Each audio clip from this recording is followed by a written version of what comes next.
And hello, today we're having a look at the effects control of effects using the FL key range of keyboards. I've got the FL key 49 here in this display, and then just above it at the top, watch my fingernail just appear, I've got a zoom in on the display on the keyboard.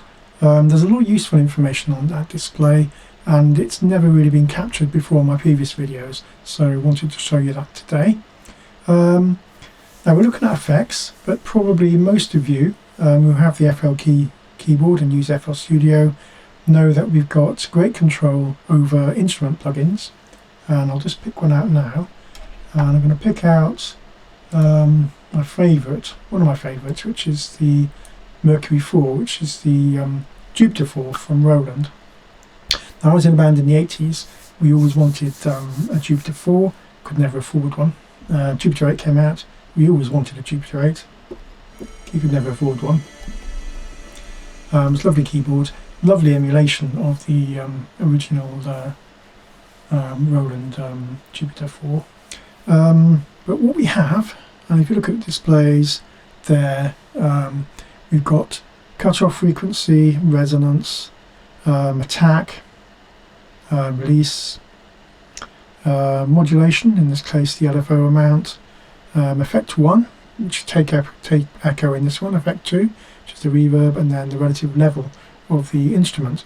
And the idea is to, when you're actually working on your FL key 49, not to have to go to your mouse, not to have to go straight to your instrument if you want to do something basic. So all the basic controls for plugins are there right at your fingertips, and you know which one to go to. If you want cut off, it's always going to be button number 1. If you want to change the relative level, it's always going to be button number 8. If you want to change the resonance, always going to be button 2.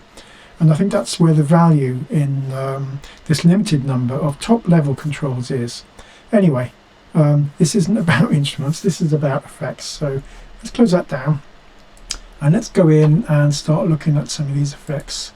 So on this track we've got a parametric EQ, and we've got control of all the bands there, and I think we've got we've got the frequency of that particular band as well.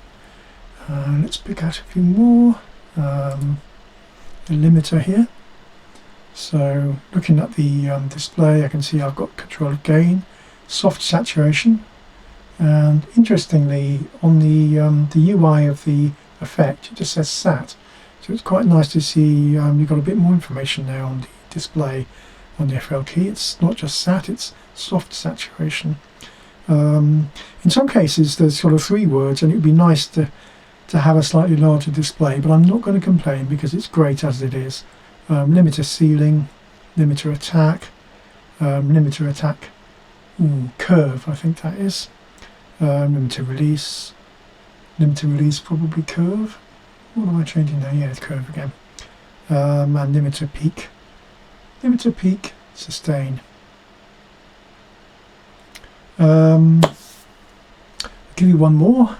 Oh, I'll tell you what I'll do is I have got a third-party effect. I picked out the SSL compressor. It's a popular third-party compressor, and it has more or less the right number of controls. So threshold, makeup, attack, release, ratio, what's that? SCS, high pass filter, sidechain high pass filter, and then just flicking through the between the dry and the wet mix, so you're bringing the effect in and out.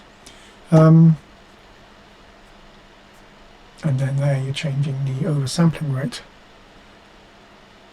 off 2 times and 4 times, depending on how much you twiddle.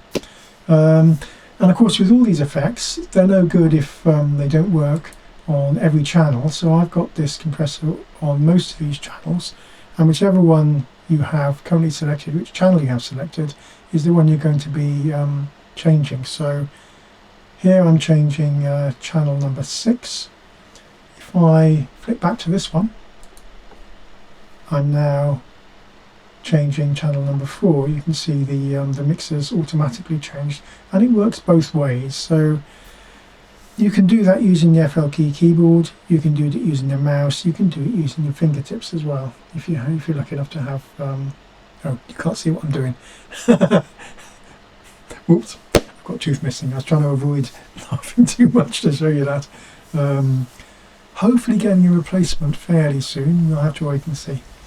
Anyway, I think that's all I wanted to show you today, except perhaps there's also, in this new release, I've put in the new beta for FL Studio, there's this fabulous new Roland Juno 6 plugin, which they're called Kepler, and as you might expect, you're changing the cutoff frequency, the resonance, the attack, the release, the modulation, in this case the LFO rate, the effect 1, you can see it's turning the chorus on and off there, and effect 2, which is on the hold button, top left hand side, and then the relative level of the keyboard. So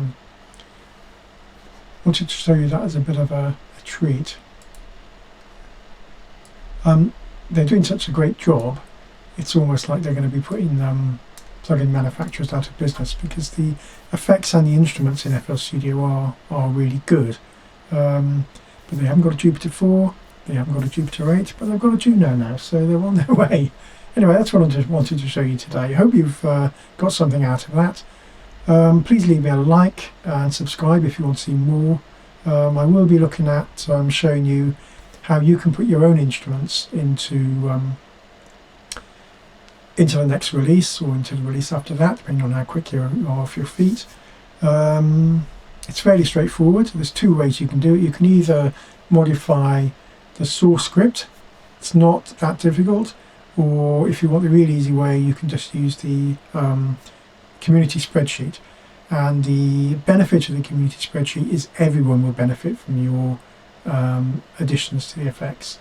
If you just change on your own version or your own installation of FL Studio, you're the only one who's going to benefit. That's not really what we want, but I'll show you how to do both. Anyway, thanks very much for your time. As I say, I hope you got something out of that, and see you again next time.